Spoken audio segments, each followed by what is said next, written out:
All right, welcome back, Metalheads. We are now on the 40th episode of Metal Sanctuary.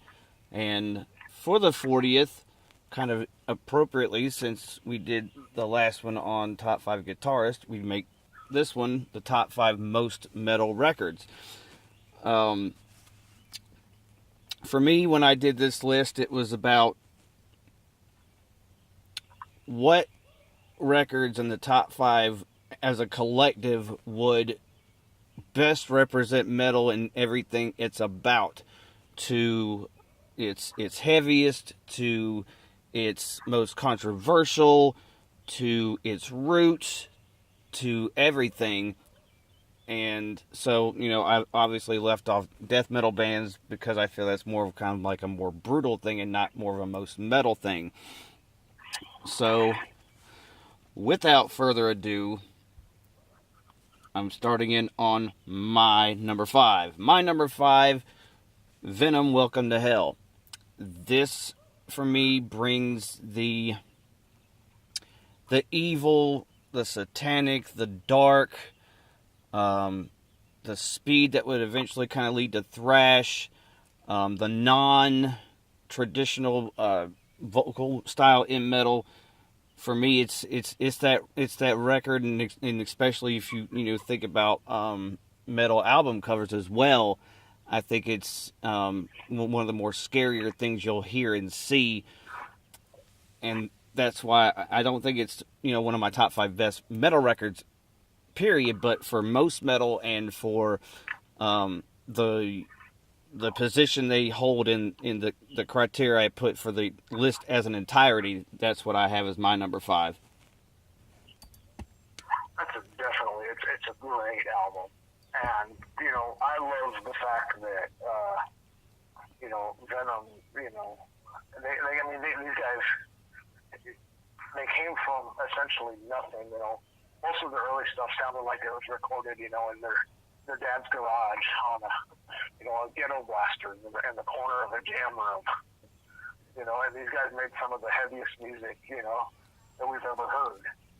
And they brought the whole spectrum of the evil, and they brought it to the forefront. And that's always been one of the things that drew me to heavy metal, is, the evil, the satanic, the dark, and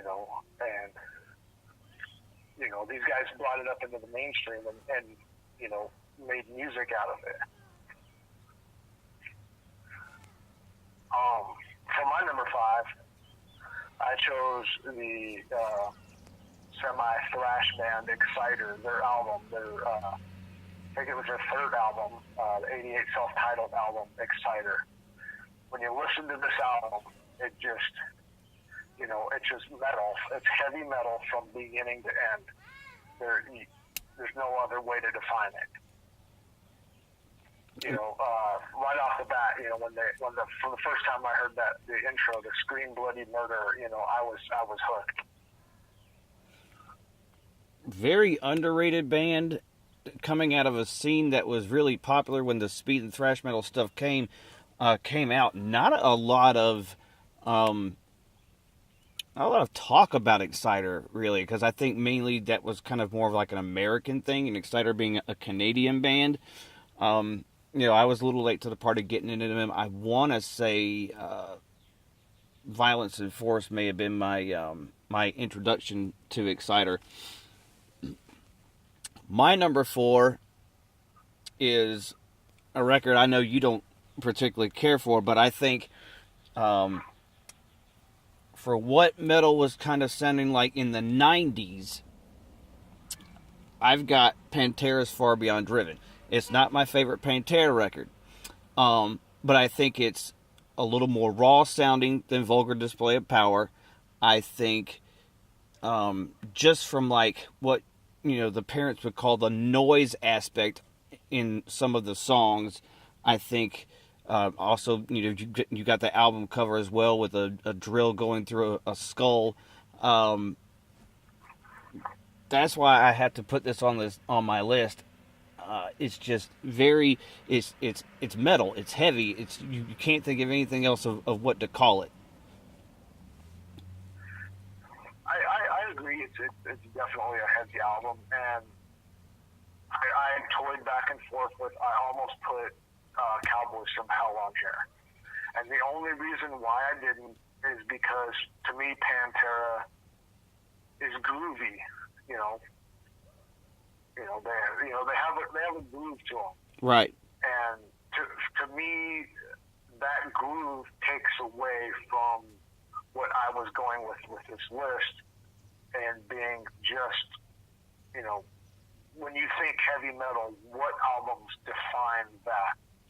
And I could have put Cowboys from Hell on there, and because that whole album, it's great, with everything, from Dimebag's harmonics and his harmonies, to Phil's, blood-curdling screams. Right.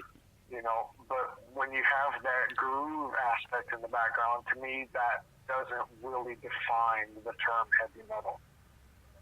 Which is why I went with another group that came out around the same time, was real big. The guy followed in Pantera's footsteps, a little more heavy, less groove. My number 4 is Machine Head's Burn My Eyes. And the first time I heard this album, it just floored me. I didn't even know what to think. I was like, what the hell did I just listen to? And it just blew me away. The hard-hitting drums, the heavy bass lines, and Rob Flynn's vocals. Rob's easily one of my favorite metal vocalists. They come out with the hard-hitting, like Davidian, Old, and it's just a great record from front to back. There's not a soft spot, not a weak spot on it. Definitely a really good record. My number 3, and it's the only thrash record I put on here.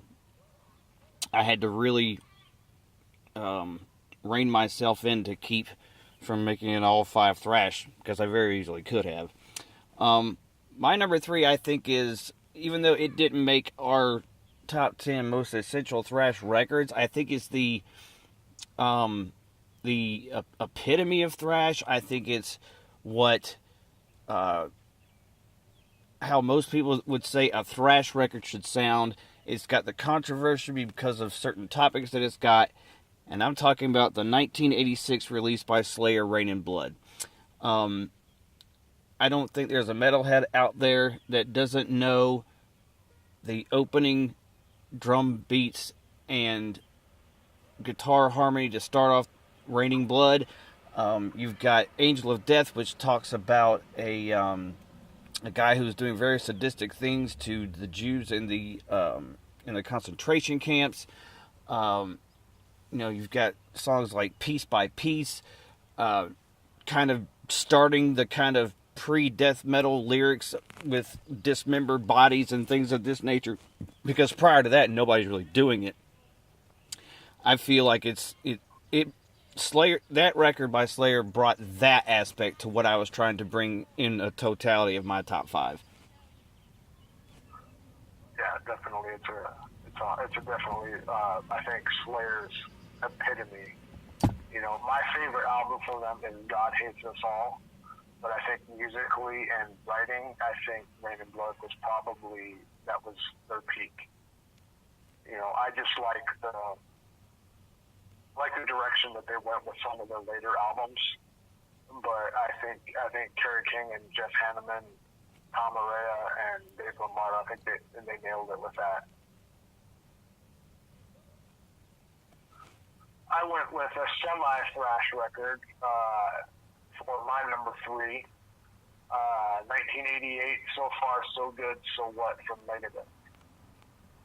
It's probably the least thrash album out of their albums in the 80s, and it was easily by far, I love the playing on this. I love how raw this album was, and I love the way the anger, the fierceness, and the hostility that they released with this album. And it just kind of starts off, you have that little, the intro to the lungs of hell, right into Set the World Afire. I mean, the worst song on this album is Anarchy in the UK, and how can you go wrong with the Sex Pistols cover? Right, and then you've also got, when you talk about, songs on an album that, spark controversy, you think about Hook and Mouth, which is about the PMRC movement, about trying to censor music. You talk about a song like Liar, which is, basically shit talking on a former band member for a bunch of things. You talk about a song like 502. I mean, being arrested for drunk driving. Yeah, exactly. It's kind of like, I think you can put like, and then you've got the song Mary Jane about a witch. I think you pretty much combine everything about metal really kind of in that record. I mean, you've got Set the World Afire, which is talking about Armageddon, the destruction of stuff. For me, my number 2, I went way back towards the beginning, and I picked Black Sabbath's second record, Paranoid. And the reason I picked this record is because I wanted what metal sounded like. That working class, that factory sound. You've got, the metallic voice of Ozzy in the intro to Iron Man. You've got, War Pigs, and you've got the essential pieces for doom metal written in that entire record. And really the only song that kind of really isn't as metal on that record is Fairies Wear Boots, but even then, I think there's so much wrapped into that song. Black Sabbath started it all, and you can't go wrong with the Godfathers. They're not one of my favorite metal bands, but I have to have so much love and respect for Ozzy and Tony. Geezer Butler, is one of the guys that, inspired me to play bass. Bill Ward is probably one of the greatest jazz drummers of all time, swing drummers. And it's a great album. I could have easily put that album on here, except for the song Paranoid. It just, to me, that's not a metal song. It's a poppy radio song, with some metal inspired lyrics. I tend to disagree just a slight bit, because I think, along with Symptom of the Universe, which came a few years later, I think that kind of gets the ball rolling on speed and thrash metal, the riffing of that song. I don't so much love the solo on that song, but I think it's just like when you hear different bands that have covered that song, like, Megadeth's got a cover of it that I really enjoy. I mean, you kind of get to the point with certain songs that are so well known, so popular, so overplayed, but at the same time you got to go, yeah, but there's a reason. And it did. Paranoid. It probably was the inspiration for most thrash metal. It's just, it didn't fit with what Black Sabbath was doing, and it was almost like a last effort, they had to put a song on the album. To complete the album. Well, it actually was the last song they put on the record. But another thing I think that also is very key for that song is that really garnered them more radio play, and it got the band noticed a lot more. Than the previous record did, and I think that's a testament to that song. For my number 2, I went with what I consider to be the ultimate thrash album, Bonded by Blood, from Exodus '85. This album, screams heavy metal from top to bottom. You know, it's, in my opinion, you know, the best thrash album that was ever recorded. I mean, they raised the bar, they set the bar, and you can't. Nobody's been able to touch this album ever since. Yeah, that's my favorite thrash record. Period. Not even just thrash debut. I think that's just. I think the combination of everybody they had on that record, you know, especially Paul Bailoff, I think he conveys everything Exodus was about in the only way I think you possibly can. You know, that's just, I mean, for it to be 2 years after, you know, Slayer, Metallica have already put out their debuts, and Anthrax already has their debut record out, to reset the bar for what thrash should have sounded like. That's what they did, in my opinion. Yeah, and most of these songs were written, you know, at the same time. You know, in '83, you know, it took a while for record labels, you know, to get on board, and you know, I mean, they had the record contract for, you know, a little over a year before the album was even released. Till they could get studio time, you know, they had to wait till they could get the recording process set right. And then, you know, not to mention the fact they had to, you know, get a replacement for Kirk Hammett. Yeah. All right. Since I have seen what your other four are, and we have kind of discussed this prior to this video, I'm going to go ahead and announce the joint number one because I know it's coming. Judas Priest, Painkiller. We were talking a little bit before about, you know, what really kind of solidified Priest as a metal band, and we were talking about, you know, the previous 80s records that came out that had a lot of build up for what would eventually become Painkiller. And I think to me the one thing that kept them from being as heavy as possible, I think, was the revolving door they had at drums, because every record up to this point, you know, maybe not exactly every record, but up to this point they had a revolving door of drums, and there was, you know, a different drum sound, and some drummers could drum this way and some couldn't drum. Scott Travis couldn't drum in any way possible, and that's the reason why when they did the reunion in 2005 with Rob Halford, they kept Scott Travis in the band. They're like, you know, you are Judas Priest. We can do any old Judas Priest stuff. We can create new heavy Judas Priest stuff with you. And I think that that gave them the kick in the ass to write this record. In my opinion, probably the second best vocal performance through an entire record. I thought that the one that, my opinion, the best would have been on the Defenders of the Faith record. But there's no letdown in the record. And even a couple of the slower songs like Touch of Evil and Nightcrawler, they're just still massively heavy and massively metal.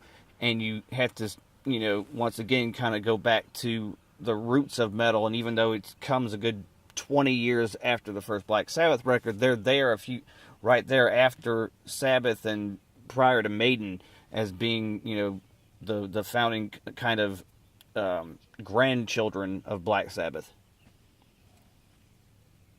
Yeah, this album, when it came out, I was, you know, I remember I was a freshman in high school, and at this point in time, I was, you know, really finding my way into, you know, just whatever I could find that was heavy. And up until this point, when this album was released, Ram It Down was my favorite Priest album. And I loved the dynamics, I loved the sound, everything that they did with that album and how heavy it was. And I think it was just that, like you said. They had Dave Holland on drums. He just wasn't quite up to par with playing with the speed and the double bass. And I think that's the only thing that Ram It Down was missing. I mean, they did really good. You know, Dave Holland really stepped up to the plate, and his drumming for the cover of Johnny Be Good, the way they changed that. Right, and that's a very underrated cover in my opinion. I know a lot of people are like, well, I like the Ram It Down record, but that Johnny B. Good cover. I'm like, what about it? That's a badass fucking cover. They took the song and completely reworked it. I love it because it strays so much from the original. The only thing that's the same is the lyrics. And, you know, the progression of the song. They completely changed every other aspect of the song. It's not even played in the same key.